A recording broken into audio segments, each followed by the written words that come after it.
आ जाने दीजिए, वो साथ ही आ रहे हैं, बैठ जाएं। नमस्कार साथियों, आज मैं और हमारे साथी कांग्रेस के नेता, प्रबुद्ध खिलाड़ी विजेंद्र बॉक्सर जी तकलीफ और पीड़ा के माहौल में आपके बीच में उपस्थित हैं।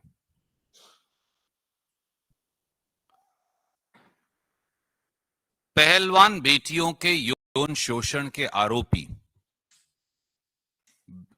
भाजपा सांसद बृजभूषण के असिस्टेंट और नॉमिनी संजय सिंह के चुनाव के बाद कुश्ती में ओलंपिक पद जीतने वाली देश की पहली महिला खिलाड़ी साक्षी मलिक ने खेल से संन्यास की घोषणा कर दी, जो भारत के खेल इतिहास में एक काला अध्याय है। अब लोग क्या कह रहे हैं, देश क्या कह रहा है? बृजभूषण का तंत्र जमा मोदी सरकार का सहयोगी मंत्र, ये बना बेटियों के साथ न्याय से षड्यंत्र। किसान की पहलवान बेटी की आंख से निकला हर आंसू मोदी सरकार की बेशर्मी का प्रमाण है।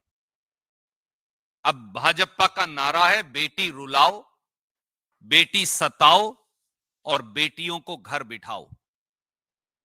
खिलाड़ियों के आंसुओं, बेटियों की बेबसी और खेलों से खिलवाड़ पर संसद और सरकार मौन धारण किए हुए।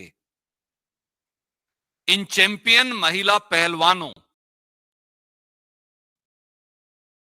किसानों की और देश की बेटियों के साथ जाति और अन्याय के लिए सीधे सीधे मोदी सरकार दोषी है। यह दर्शाता है कि न्याय की गुहार लगाने वाली देश की हर बेटी को मजबूर करके घर भेज दिया जाएगा और दोषी सत्ता तहतीर से कह कहे लगाएंगे और बेटियों की बेबसी और लाचारी का मजाक उड़ाएंगे। शायद इसीलिए यौन शोषण के आरोपी और भाजपा के सांसद ने कल भारतीय कुश्ती संघ के नतीजों के बाद कहा, एंड आई कोट, दबदबा था, दबदबा रहेगा। यही नहीं, न्याय की गुहार लगाती हुई बेटियों को चिढ़ाते हुए बृजभूषण सिंह ने यह भी कहा और कहा, नकारते हुए बेटियों को कहा कि जो पहलवान राजनीति करना चाहते हैं वो करें। मोदी सरकार ने इसलिए यह साबित कर दिया है कि अब इस देश में गुण, शिक्षा और की जगह नहीं है। जगह है तो राजनीतिक दबदबे की। देश का दुर्भाग्य है कि रोहतक के मोखरा गांव, हरियाणा के मोखरा गांव में जन्मी हरियाणा के एक साधारण किसान परिवार की बेटी, जो देश के लिए ओलंपिक मेडल, पहली महिला पहलवान बनी, ओलंपिक मेडल लाने वाली, वो उसे आज मोदी सरकार के दबदबे ने वापस घर जाने को मजबूर कर दिया है। देश की पहलवान बेटियां, मेरे साथी विजेंद्र सिंह भी बैठे थे उनके साथ, 39 दिन तक जंतर मंतर पर देश की संसद पर दस्तखत देती रही, सिसकती रही, रोती रही, न्याय की गुहार लगाती रही। पर प्रधानमंत्री जी, गृह मंत्री जी और खेल मंत्री जी ने उन्हें न्याय देने की बजाय उनको भाजपा की दिल्ली पुलिस के जूतों से कुचलवाया और सड़कों पर घसीटवाया।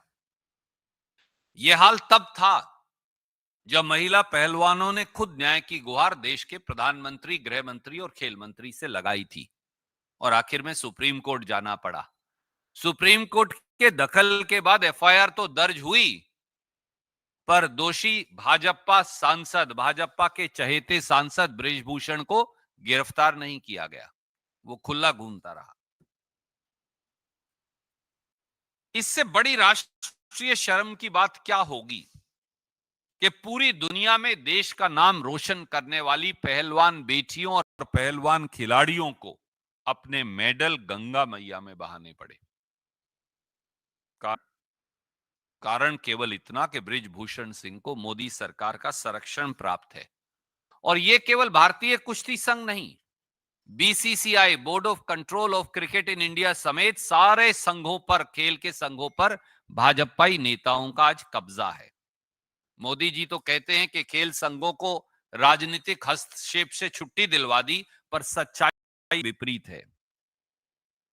साथियों, क्या मोदी सरकार को इस देश में एक भी महिला खिलाड़ी पहलवान नहीं मिली, कोई एक भी सज्जन व्यक्ति नहीं मिला जो भारतीय कुश्ती संघ का अध्यक्ष बन सकता था, चुना जा सकता था?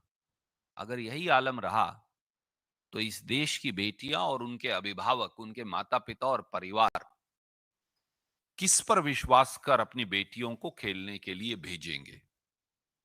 यह अत्याचार साक्षी मलिक के साथ नहीं, यह अत्याचार विनेश फोगाट के साथ नहीं, यह अत्याचार विजेंदर बॉक्सर और इन जैसे अनेक काबिल खिलाड़ियों के साथ नहीं, यह अत्याचार, इस अत्याचार ने देश की करोड़ों बेटियों की उम्मीद तोड़ दी है और इसके लिए सीधे मोदी सरकार जिम्मेवार है। देश की बेटियों के सवाल ये भी हैं, मोदी सरकार चुप क्यों है? देश की बेटियों के सवाल ये भी हैं, देश की संसद अब किसान की बेटी, पहलवान बेटियों के अपमान पर चुप क्यों है? देश की राष्ट्रपति, जो खुद एक महिला है, वो एक शब्द क्यों नहीं बोल रही? देश के प्रधानमंत्री एक शब्द क्यों नहीं बोल रहे? देश के लोकसभा और राज्यसभा के सभापति महोदय एक शब्द क्यों नहीं बोल रहे? और देश का खेल जगत और उसकी नामी गिरामी हस्तियां वो चुप क्यों हैं? तो क्या मान लिया जाए कि अब इस देश में दबदबा, डर, भय और अन्याय ही न्यू इंडिया का नॉर्मल है? मैं मेरे साथी विजेंद्र भाई से, जो मन की भावनाएं गांव की सरल भाषा में हम लगातार बोलते हैं, उन्हें कहूंगा कि वो अपनी टिप्पणी देंगे और उसके बाद हम आपका सवाल लेंगे। थैंक यू भाई साहब, बहुत जल्दी आपने लोगों को समझा दिया कि क्या कहना चाहते हैं और कांग्रेस पार्टी का क्या रुख है इसके ऊपर। एक खिलाड़ी होने के नाते, एक प्लेयर होने के नाते, एक खिलाड़ी, महिला खिलाड़ी का मैं दर्द समझ सकता हूँ। और जो कल का दिन था वो हिंदुस्तान के इतिहास में खेलों के स्पेसी, जो मैं एक शब्द यूज करूं तो उसमें काला दिन है। एक ओलंपिक मेडलिस्ट रिटायरमेंट ले लेता है कि उसको, उसके साथ सेक्सुअल हरासमेंट हुआ, उसके लिए उसने फाइट की, उस फाइट में वो हार जाती है और उसको सरकार की तरफ से कहते हैं कि उसको कोई न्याय नहीं मिलता और उसके बाद में उसको रिटायरमेंट मिलता है, तंग होके, दुखी होके, परेशान होके। बस मेरे एक दो छोटे छोटे सवाल हैं कि अगर ये आपकी किसी माँ, बहन, बेटी के साथ हुआ होता, क्या तब भी आप लोग ऐसे ही चुप रहते, या मोदी सरकार तब भी ऐसे ही चुप रहती? इसको, इस खेल के जो इन्होंने प्रोटेस्ट किया था उसको तरह तरह से बदनाम करने की कोशिश की गई। उसको कहा गया कि आप किसी कांग्रेस पार्टी से प्रेरित हैं, उसको कहा गया कि आप, ये तो जाटों का एक प्रोटेस्ट है। तरह तरह के एलिगेशन लगाए गए। मैं गया वहां, पहले दिन से उनके साथ था, मैं अब भी साथ हूँ और आगे भी साथ रहूंगा, बिकॉज मुझे मालूम है कि खिलाड़ी की जो पीड़ा होती है वो इतनी आसानी से नहीं जाती, बिकॉज वो लड़ाई चाहते हैं और लड़ना जानते हैं। और मैं चाहूंगा कि उनके साथ न्याय हो और जितने भी लोग, जितनी भी आवाम है हिंदुस्तान की, वो एक बार जरूर सोचे कि भैया एक इतना बड़ा खिलाड़ी हमारे पास, कहते कि गिने चुने मुट्ठी भर, कहते कि हम काउंट कर सकते हैं उंगलियों पर कितने ओलंपिक मेडलिस्ट हैं, उनके साथ इस तरह का व्यवहार किया जा रहा है, तो जो आम, जो जनता है, आम जो नागरिक है, उनके साथ क्या होगा? एक बार सोचिएगा जरूर इस बात को। और बड़े दुख से उसने रिटायरमेंट लिया। हमारे लिए भी बहुत, मेरे को बहुत कहते कि शौक लगा कि यार ऐसा होना चाहिए था।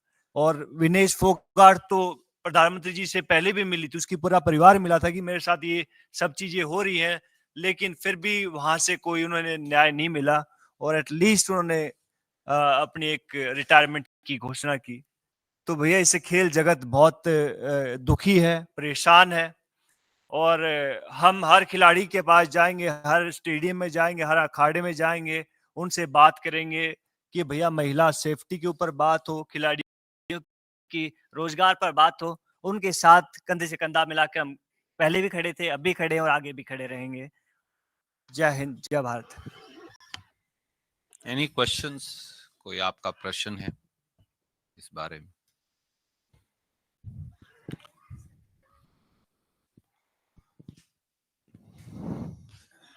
I will very briefly say this. Every tear shed by Sakshi Malik, every tear shed by our Olympian daughters of India, daughters of India's farmers, every tear shed by every victim of the so-called sexual exploitation of BJP's favorite member of parliament, Brij Bhushan, post the election of his assistant, Sanjay Singh, and complete subjugation of the Kushti Sangh, Indian Wrestling Association, is a blot, is a black blot, as my friend Vijender Singh said, is a black blot on the future of India's sports, particularly wrestling. It's a black day for Indian sports.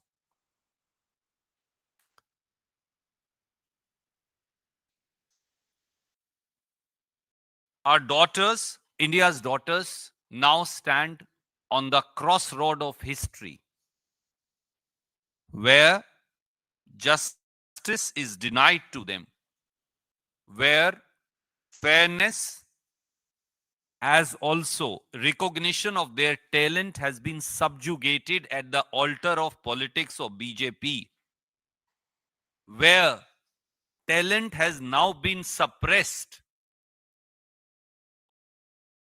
only because BJP had to promote its own member of parliament, where quality of sports, bringing laurels to India, ensuring that the Indian tricolor, of which every citizen is proud of, flies high at the best of best, that is the Olympics, has no meaning left. No wonder, after the so-called declaration of result, the person accused of sexual exploitation of the women wrestlers of India said, "Dabdaba tha, dabdaba rahega." He also chided the daughters of India by saying that those wrestlers who want to do politics should join politics. The question is, Mr. Prime Minister, is this the way that the daughters of India's farmers, India's women wrestlers, the daughters of India, will be treated in your government? Sakshi Malik was born in an ordinary farmer's family in Mokhra, Rohtak, Haryana. And she rose by sheer dint of her hard work, talent, capacity, conscientious nature, and dedication. She rose to bring laurels to India by being the first woman wrestler, Olympian. And then, including Sakshi Malik, dozens and dozens of victims came forward accusing Brij Bhushan, BJP member of parliament, of sexual harassment and exploitation. For 39 days, these daughters of India kept on banging at the door of India's parliament for justice. But they went to Prime Minister of India, they went to Home Minister of India, they went to Sports Minister of India, they went to the media. Thousands and thousands of people poured at Jantar Mantar to support India's daughters. No caste, no creed, no religion. Everybody came. And it became a movement for justice for India's daughters. That movement for justice for India's daughters, where my friend Vijender Singh was also present, was not given justice, but was trampled upon by the boots of Delhi police, egged on by its master, the Bharatiya Janata Party government. Daughters of India that brought laurels to India and kept Indian tricolor flying at Olympics were dragged by Delhi police on the streets right outside Parliament.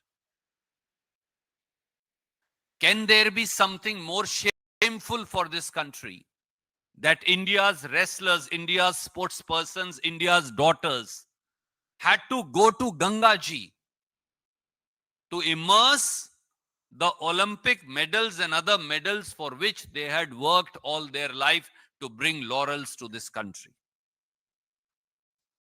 Friends, the truth is, it is not only the Indian Wrestling Federation, but including the Board of Control for Cricket in India, every single sports federation is under the control of BJP leaders or their cronies. Prime Minister speaks about that he has got rid of sports from political intervention, but the truth is otherwise, and stares the Prime Minister in his face today. Bharatiya Janata Party and Modi government could not find a single woman wrestler to head the Wrestling Federation of India, or a single seasoned sports player with impeccable credentials to head the Wrestling Federation of India.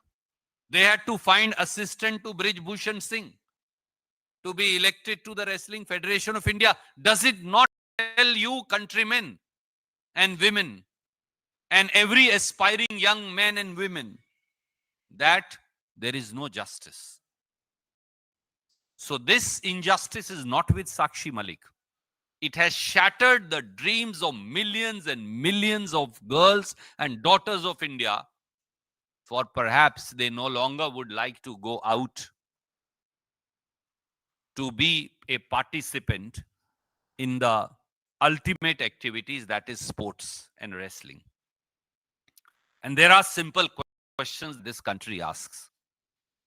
Why is Modi government mum? Why is India's parliament mum on the insult heaped upon the daughters of India, the daughters of farmers, and the tears in their eyes that roll, which hurt and lacerate the soul of India? Why is it that the President of India, who is a woman herself, completely silent? Why is it that the Speaker of the Lok Sabha and Chairperson of the Rajya Sabha completely mum? Why is it that those who have gained top-notch position in sports, and some of whom have become member of parliaments, nominated in other categories based on their achievement in sports, why is everybody mum? Does it mean that fear and dabdaba in this country is the new normal in New India? Thank you. Yes, sir, please. ये चुनाव जीते और वो पहले दिन से कह रहे थे कि कोई भी हो लेकिन चुनाव नहीं, और चुनाव परिणाम भी उनके पक्ष में रहा। क्या आपको लगता है कि जो चुनाव हुए वो निष्पक्ष नहीं हुए, क्योंकि वाइस प्रेसिडेंट तो खिलाफ वाला मुकाबला जीता है?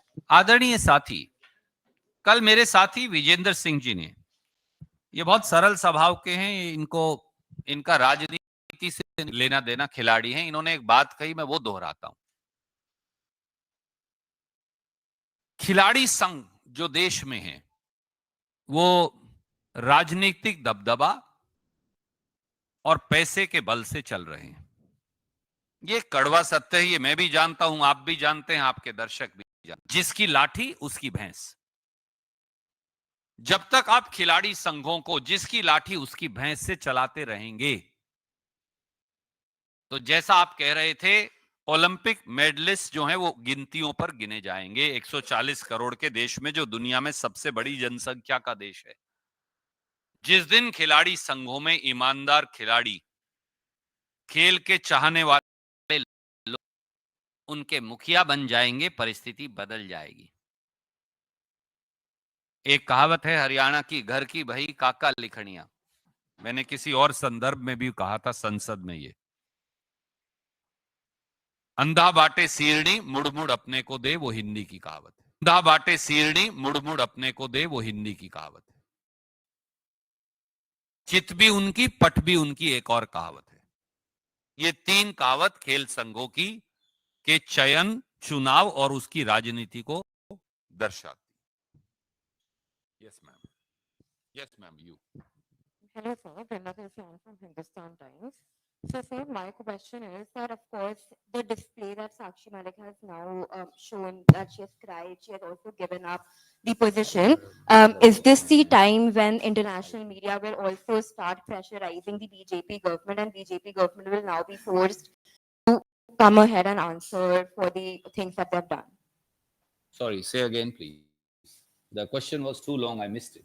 So of course, now that she has given up the position and also cried in front of the media and everyone has covered it, is this the time where international media will also be covering it and the BJP government will finally be pressurized into making a statement and removing the minister? Yes. First of all, my friend, I am at least one person who still has hope. International media, my friends in the media will pick it up. For it is our duty, mine, his, hers, and all, to ensure that the sports federation are rid of the control of politicians who have nothing to do with sports. I'm also raising a larger issue with you. That's the first thing that any sports women or men want in India. I ask that Prime Minister must come before the nation, and I request him with folded hands that he must answer to the travesty of justice, subjugation of talent, and bulldozing of quality of sports that's happening in this country, the symbol of which is BJP MP Brij Bhushan. I also ask the Honorable President of India, whom we respect immensely, to shed all inhibitions and speak up for the daughters of India. I also appeal to the Speaker of Lok Sabha and Chairperson of the Rajya Sabha to speak for daughters of farmers and the way they have been insulted. Forget about your leanings or your preferences. And please, with folded hands, I say, speak up. And I ask every sportsman and women in this country to rise up and to speak up. For if we don't speak up now, then this is perhaps the beginning of end of sports in this country, along with many other institutions that are falling by wayside. आपने तो जो कुछ कहा, विजेंद्र जी से मेरा एक सवाल है। आपने अभी कहा कि देश के जितने खिलाड़ी हैं, हर स्पोर्ट्स पर्सन को आवाज उठानी चाहिए। जैसे कि कई बार दुखते दिल से ये बात कह चुके हैं कि क्रिकेटर जो हिंदुस्तान में सबसे ज्यादा पॉपुलर है, वो भी एक स्पोर्ट्स पर्सन है। इन्होंने कहा कितने क्रिकेटरों ने साक्षी मलिक के लिए या रेसलर्स के लिए आवाज उठाई। क्या क्रिकेटरों को आवाज उठानी चाहिए, चाहे वो रोहित शर्मा हो, चाहे विराट कोहली हो, कोई भी हो? जी, बहुत सारे लोगों का कहना है कि दूसरे खिलाड़ी कोई आवाज नहीं उठा रहा है इसके ऊपर, तो लेकिन लोगों को नहीं मालूम कि बहुत सारे जो साथी खिलाड़ी हैं वो गवर्नमेंट जॉब में है, स्पेशली हरियाणा में है। तो हरियाणा में गवर्नमेंट किसकी है? बीजेपी की है। राजस्थान में गवर्नमेंट किसकी है? बीजेपी की है। यूपी में गवर्नमेंट किसकी है? बीजेपी की है। तो बेचारे खिलाड़ी बोलेंगे तो वो उनको कहते को, बिकॉज इतने मिडिल क्लास फैमिली से वो बिलोंग करते, लोअर मिडिल क्लास फैमिली से बिलोंग करते, बहुत गरीब होते हैं, संघर्ष करके ओलंपिक लेवल तक पहुंचते हैं। फिर उनको कहते कि रिजाइन लेटर हाथ में दे दिया जाता है कि भैया आपने कोड ऑफ कंडक्ट ये तोड़ा है और आपको घर बैठा दिया जाएगा। तो बेचारे दबी आवाज में बोल नहीं सकते, डरे हुए हैं इसलिए नहीं बोलते, अदरवाइज उनका अगर फोन पे बात करेंगे क्रिकेट सर, हाँ सर, स्पोर्ट्स पर्सन क्रिकेट को सर वो स्पोर्ट्स नहीं, उसका एक वो स्पोर्ट्स से कहीं बढ़कर है, मैं मानता हूँ। और हमारे मुल्क में तो कहते 3 चीजें बहुत चलती हैं, एक तो पॉलिटिक्स बहुत चलती है, एक बॉलीवुड बहुत चलता है, क्रिकेट बहुत चलता है। तो ये तीनों ही चीजों में कहते कि कभी भी जो असली मसला होता है उसके ऊपर ये कभी बात नहीं करता। आप कभी भी देख लीजिए, बॉलीवुड स्टार, क्रिकेटर स्टार या कोई भी जो काम का ढंका करने वाला इंसान है, जो काम की बात होगी उसके ऊपर कभी नहीं बोलेंगे। और जो जितने भी अवार्ड हैं, जितने भी राज्यसभा, सबसे पहले उनके पास जाएंगे। ये सब ये सच्चाई है, ये आप सबको मालूम है सर। लेकिन ये देश का दुर्भाग्य है। तो अपने जो रोल मॉडल है, चूज वाइजली। आप किसको रोल मॉडल मानते हैं? जो आपको हर मसले पर जवाब दे, जो आपके साथ हमेशा दुख में आपके साथ खड़ा रहे, आप उसको रोल मॉडल चुनिए, ना कि जो टीवी पे दिखता है उसको नहीं। Because we have a protest today. Yeah.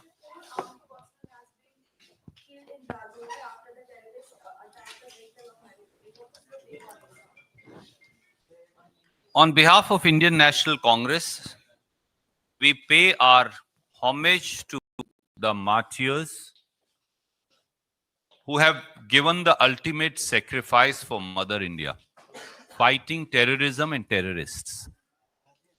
Our heartfelt condolences to their family. It also raises a pertinent question. On one side, the Honorable Home Minister and Defense Minister of India every day say that terrorism has ended. But if you see in last 3 months, the incidents of terrorism and ambush that have happened, and in last 6 months, the incidents of Naxalite attacks that have happened on our paramilitary forces and army personnel, it's unprecedented. So I think it calls for a serious internal security review, as also the situation at our borders by the Prime Minister of India and sharing it with the country. So when China continues to occupy large tracts of Indian territory in eastern Ladakh, and they are setting up villages in Arunachal Pradesh. They are at the borders in Bhutan, including constructing roads up to the Chicken's Neck, what we call the Siliguri corridor. And there are reports of incursions by the Chinese in Uttarakhand. One instance where they came up to a bridge. So I think these are important issues. Bereft of any politics, I urge upon Prime Minister and the Defense Minister and the Home Minister to have an internal security review and the review of our borders and the situation in the country. By when will they show red eyes to China and reclaim the Indian territory? Thank you. We discuss it separately another day, for sure. We'll have a separate full response.